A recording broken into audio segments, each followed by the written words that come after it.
В эфире новости, в студии Василий Радченко. Здравствуйте. Смотрите сейчас. Ситуацию с лесными пожарами удалось стабилизировать. В Сунтарском и Нюрбинском районе ликвидировали и локализовали очаги, угрожавшие населенным пунктам. Погода в Якутии продолжает подкидывать сюрпризы. Грозы, ливни и ветер до 20 метров в секунду обещают в нескольких районах. На месторождении «Заря» Айхальского ГОКа возобновили горные работы. После года простоя предстоит добыть более 1 миллиона тонн руды.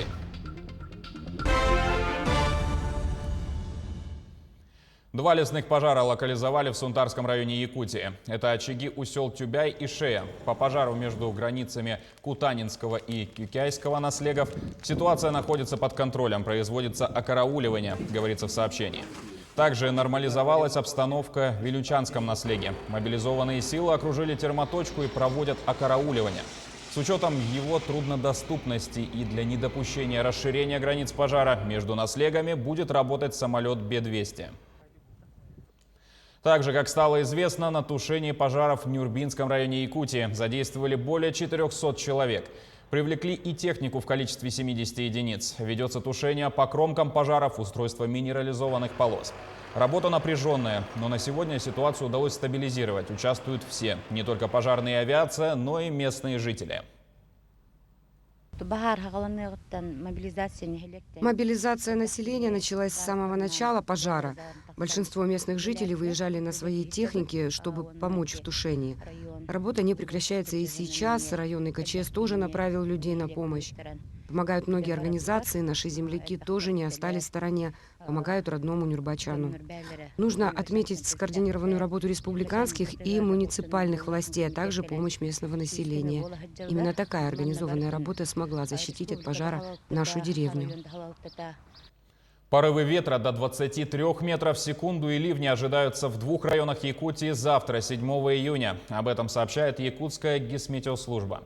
В сообщении сказано, что в ближайшие сутки в Тампонском и Усть-Майском районах ожидаются порывы ветра до 18-23 метров в секунду, грозы, местами ливни.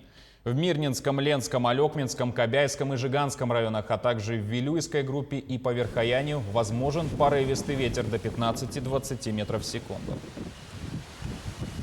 К другим новостям. Систему водоснабжения введут в якутском селе Бердигестях в 2022 году. Предусмотрено строительство водозаборных сооружений и водоочистной станции мощностью 500 кубических метров в сутки. На стройплощадке ведутся планировочные работы, установлены временные ограждения. На реализацию проекта в этом году выделено почти 150 миллионов рублей из федерального и республиканского бюджетов. Ввод объекта в эксплуатацию планируется в конце 2022 года. В карьере «Заря» Айхальского комбината возобновили горные работы. «Алроса» получила разрешение Ростехнадзора на проведение опытно-промышленной разработки на месторождении.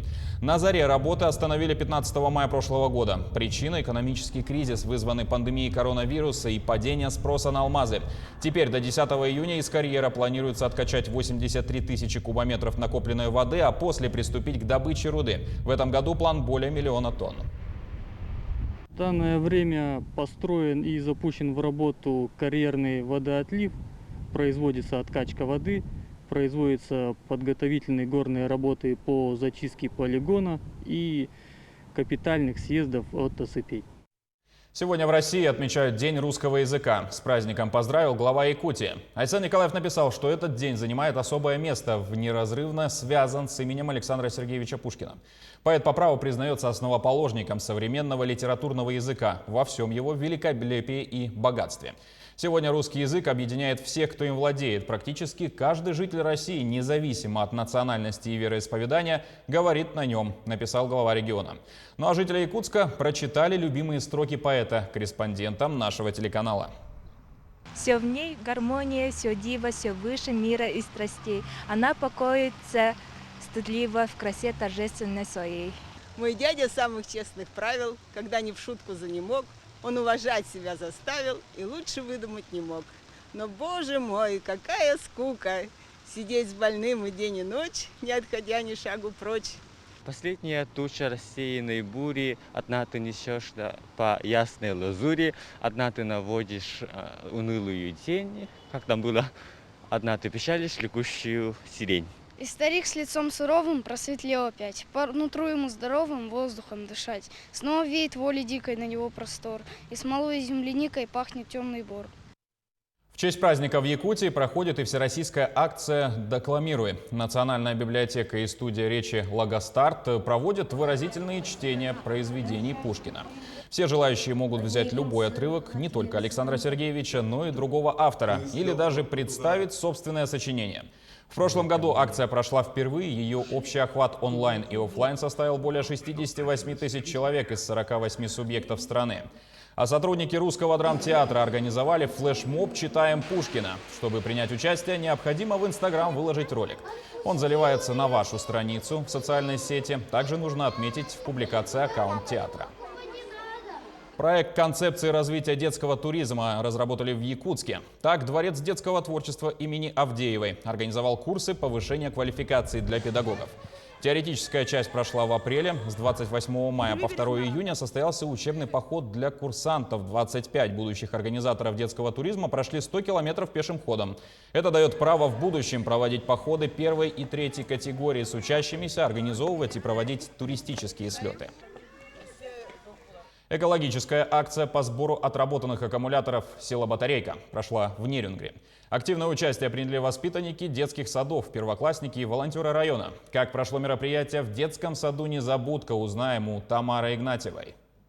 Совместное мероприятие, приуроченное к Дню защиты детей и республиканской акции «Природа и мы», проводилось в виде соревнования между структурными подразделениями НГРЭС, главная задача которых была собрать максимальное количество отработанных батареек. Победитель определялся по усредненному вкладу в сборе источников питания. Это была инициатива Нерюнгринского района. Мы получили от них письмо, программу проведения года экологии. Там не только сбор батареек, там достаточно много мероприятий намечено, в которых, собственно, мы тоже будем участвовать. Мы организовали эту работу. Вот, как вы видите, сегодня у нас все получилось.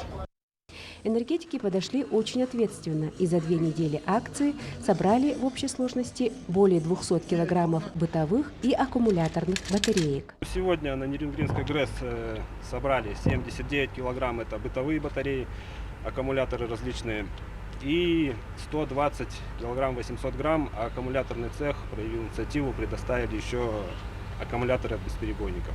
Мы сейчас все это централизованно соберем у нас в комитете и потом будем отправлять в Якутск. То есть там есть организации, которые занимаются именно утилизацией опасных отходов. Туда входят и аккумуляторы, и батареи, и ртутные лампы. То есть все передадим им для утилизации.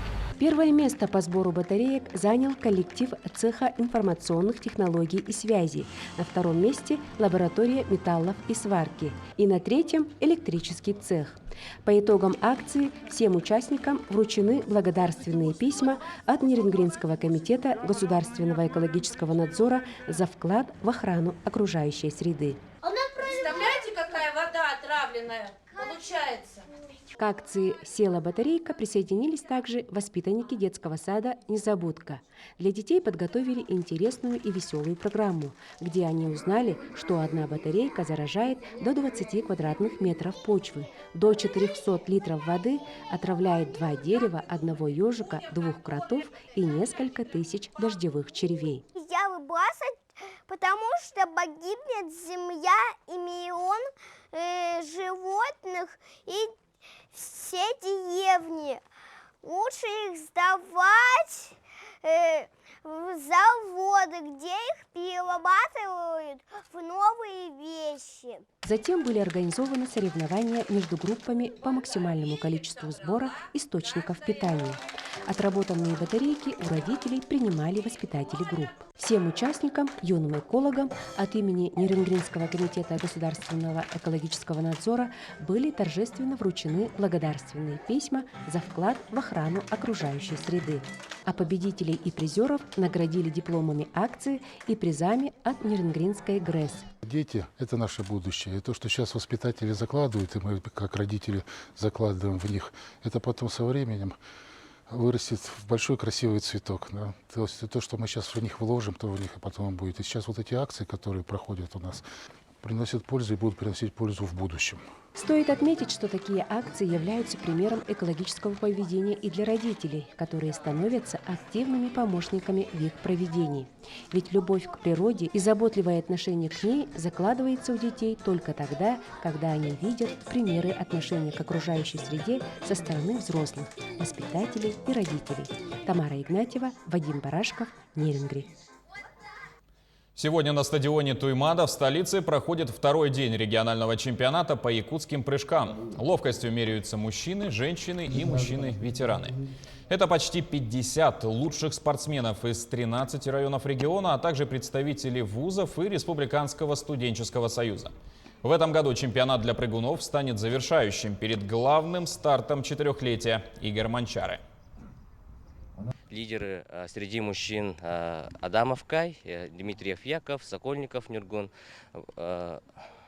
Васильев Андрей. И среди женщин Уаровская Саяна, Олесова Валерия. И среди мужчин, ветеранов, выступает именитый наш спортсмен Виталий Васильев, трехкратный чемпион Игорь Манчары. Вчера прыгали Кылы Станга, и сегодня Кобах прыгают. И по итогам этих всех видов суммируется и выводится сумма троеборья. И вот абсолютный чемпион выявляется по 3 видам. И к зарубежным событиям. Крыса по кличке Магава, 5 лет искавшая мины в Камбодже, уходит на заслуженный отдых. Воспитанники бельгийской некоммерческой организации «Араро», которых там официально называют «крысы-герои», разминируют бывшие поля сражений гражданской войны и считаются незаменимыми саперами.